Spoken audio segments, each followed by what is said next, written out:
So inside the watermelon washout, um, what we're doing is we got this book club. We started a book club inside the watermelon washout.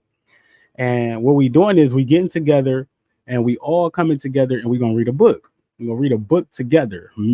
Uh and we actually picked the book already. It was real fast. So during the watermelon washout, what I do is I got something called Master Your Mornings.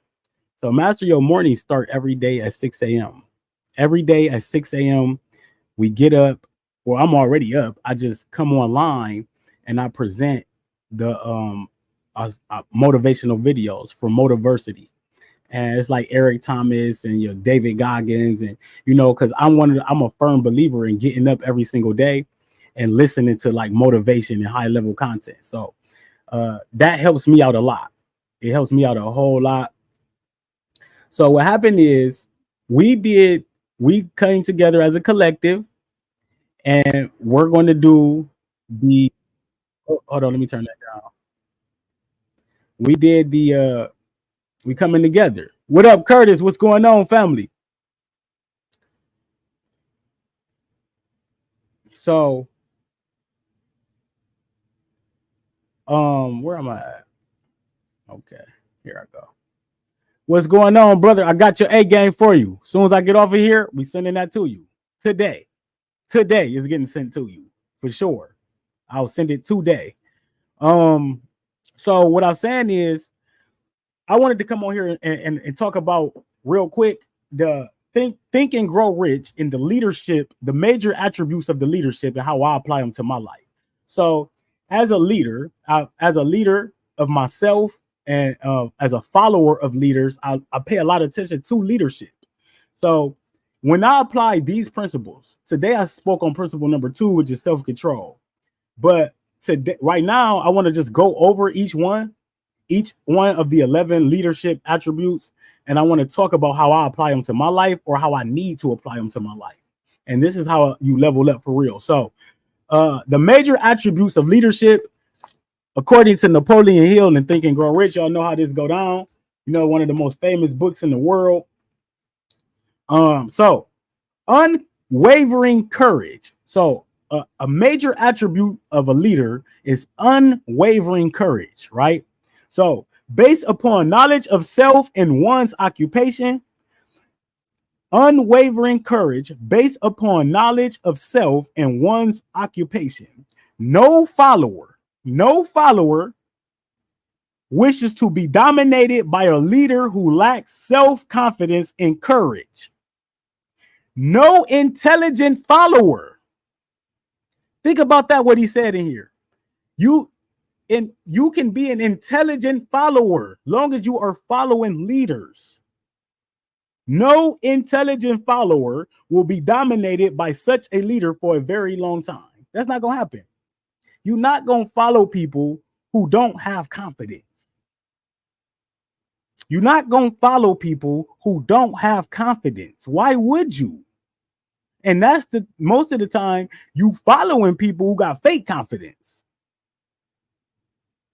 Fake confidence. You know how I know a lot of times where people lack confidence? You know how I can determine it? Like you would see a person make a great reel. Like they make a great reel on Facebook or Instagram or TikTok or something.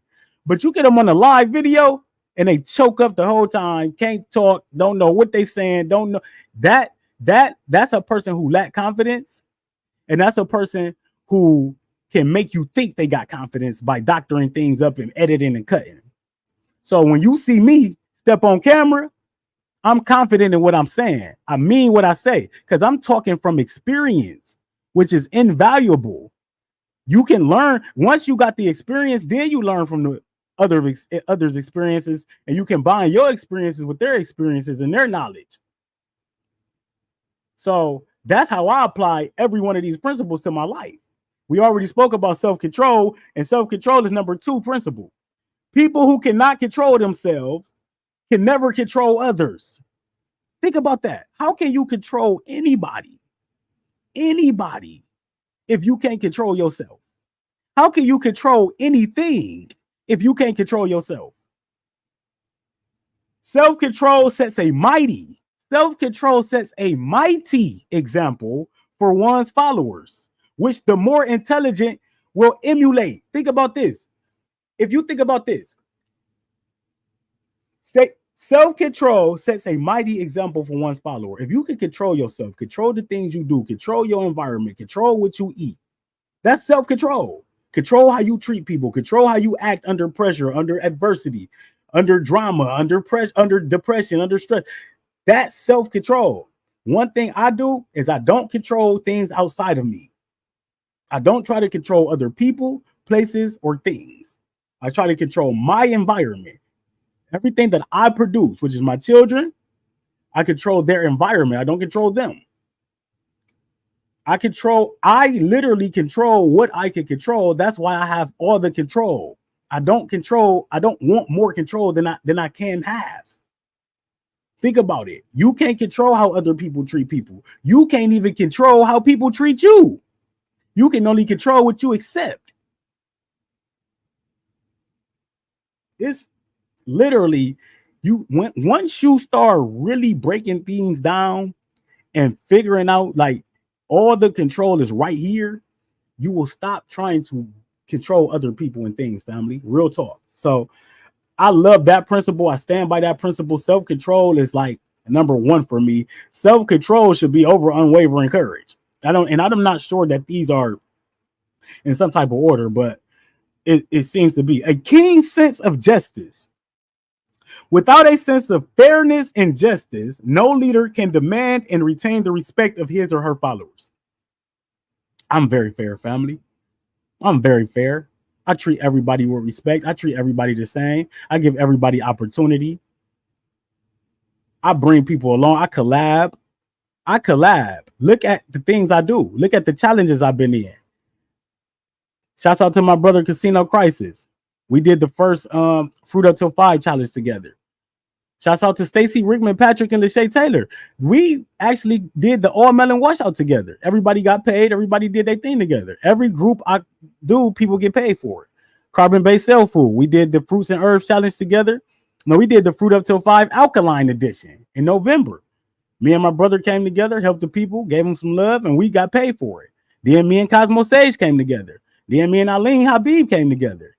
Now me and Kev Ramon together. I collab.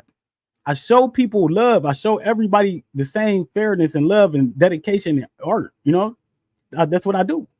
That's what I do. So you have to be fair in order to be a leader.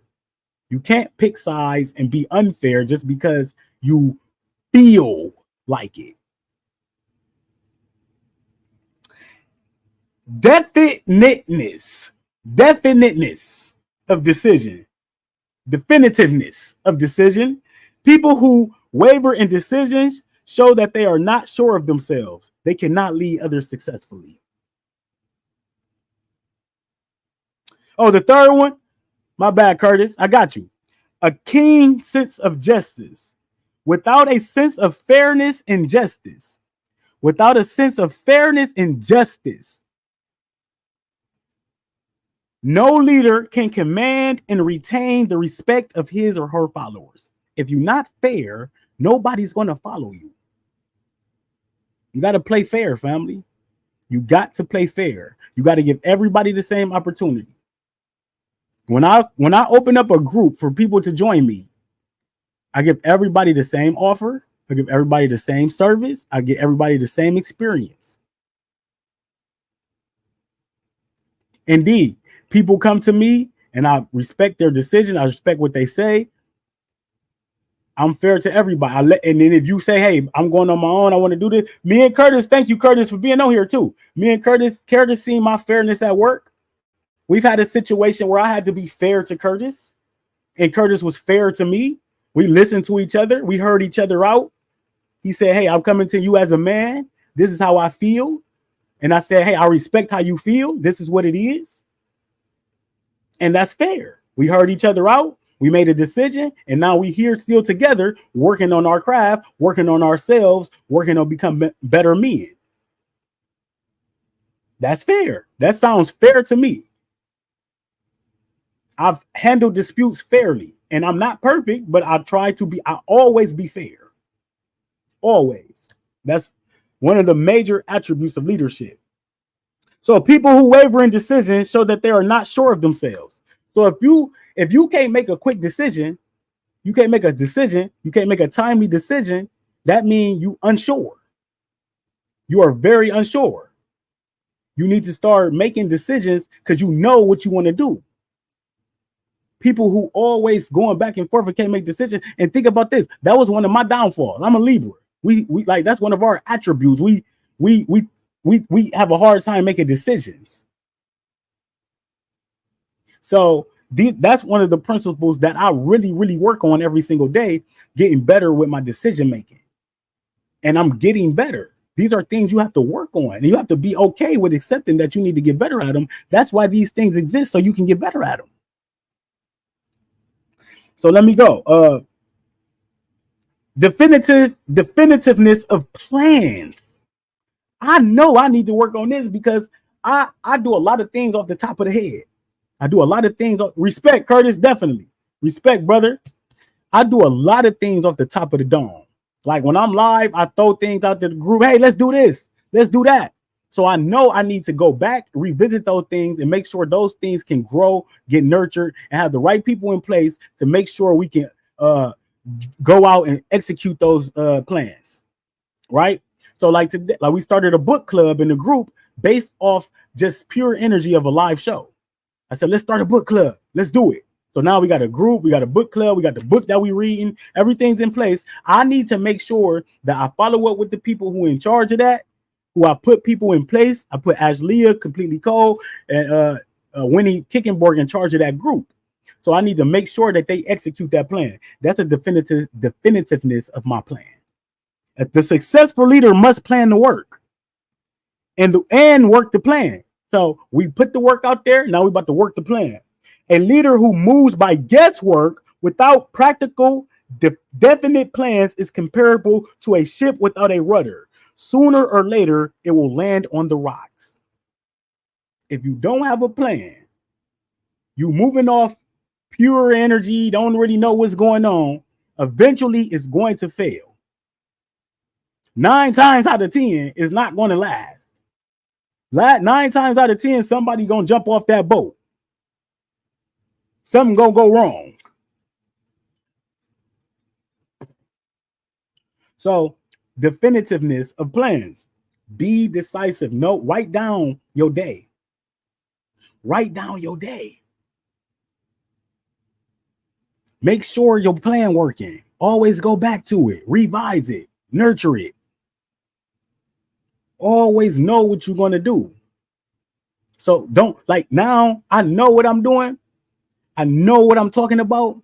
I got a plan. We can execute it. Number 6, the habit of doing more than paid for. Now, this is one of my best attributes as a leader. The habit of doing more than paid for. And I think everybody who walked with Bobby Smith can attest to this. The habit of doing more than paid for. One of the penalties of leadership, and I don't look at it as a penalty. I look at it as see, that's where you can differ at. One of the penalties of leadership is the necessity of willingness. How many times do I talk about willingness upon the part of the leaders? So one of the penalties of leadership is the necessity of willingness upon the part of the leader to do more than required of their followers. I got to do more than I ask my followers to do. I got to be willing to do more than they are. I got to be willing to do what they do. I got to be willing to do more than what they do, more than what I ask them to do. Every day when I get up at 6 a.m., start the live show. I get up before that, but I start the live show at 6 a.m. Then I go live at 7.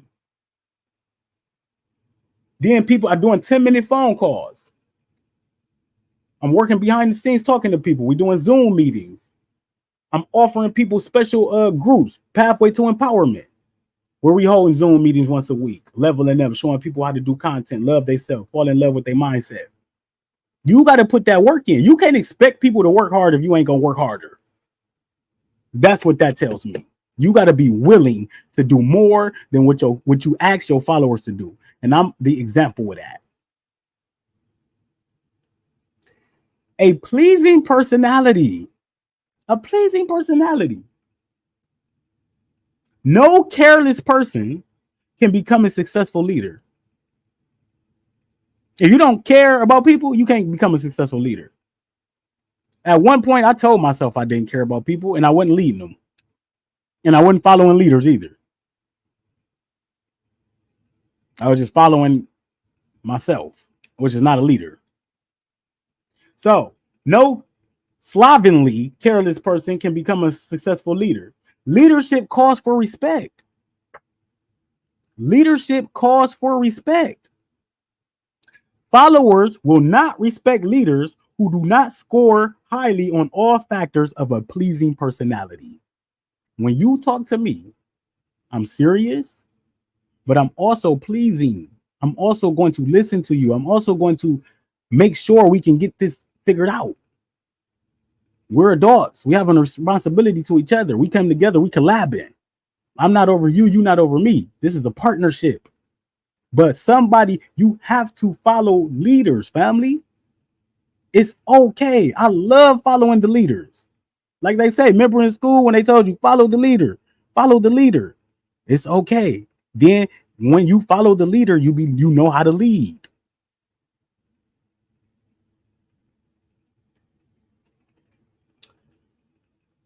Sympathy and understanding. Sympathy and understanding. Successful leaders must be in sympathy with their followers. How many times have I told y'all when our group got destructed and destroyed in April by outside forces and inside forces, when that happened and some of my people lost their way, some of my people lost their joy, some of my people lost their enthusiasm, what I do? Man, get over here, bro. Come back and work, man. I don't want to see you like that.